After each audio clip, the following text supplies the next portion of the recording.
With marijuana now legal and far more potent than it was decades ago, the California Department of Motor Vehicles and the California Highway Patrol are taking a fresh look at what impairment really looks like behind the wheel. It's the first major study of its kind in nearly 40 years, and our team was given rare access inside the testing.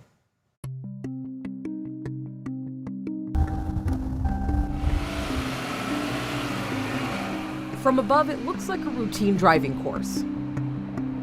But this isn't training, it's research. While alcohol is the most common substance identified in fatalities and serious injury crashes that are associated with impaired driving, cannabis is number 2. The California Department of Motor Vehicles is studying how cannabis affects driving in real time, something they say hasn't been studied at this level since the early 1980s. Back in the 70s and 80s, THC levels that users would have were anything from 1% to 4%. Now, in California, we're seeing anything from 20% to 30% or even higher. And officials say no other study in the country is doing it quite like this, combining real-world driving with advanced vehicle technology.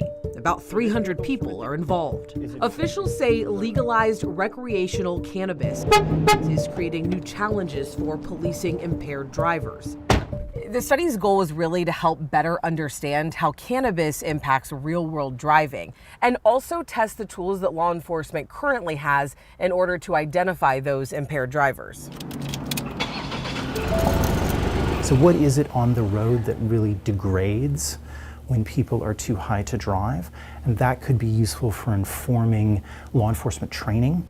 We went inside the actual study site. People you see here are with the CHP and DMV and are not participants. Cameras weren't permitted during live testing to protect the integrity of the research. Participants are medically screened. Once that medical exam takes place, they then enter our smoking booth. Then randomly assigned into one of 3 groups. One group receives active cannabis with THC, a second receives a placebo, and a third receives no cannabis at all. After smoking, some drivers within minutes, others wait up to an hour before getting behind the wheel.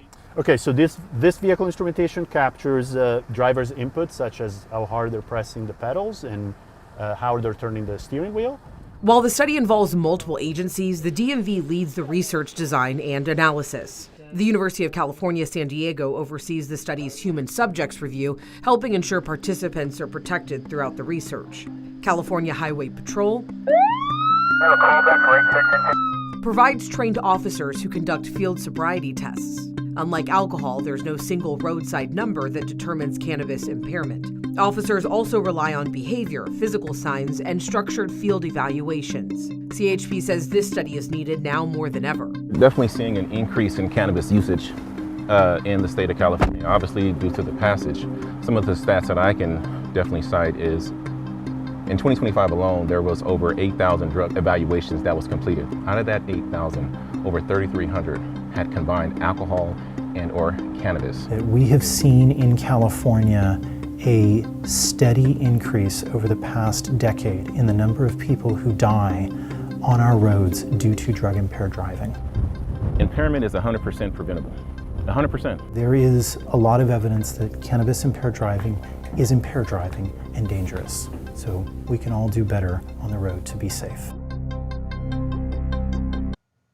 And researchers say a final report is expected within the next year and will go to DMV and CHP leadership as well as state leaders before being shared publicly.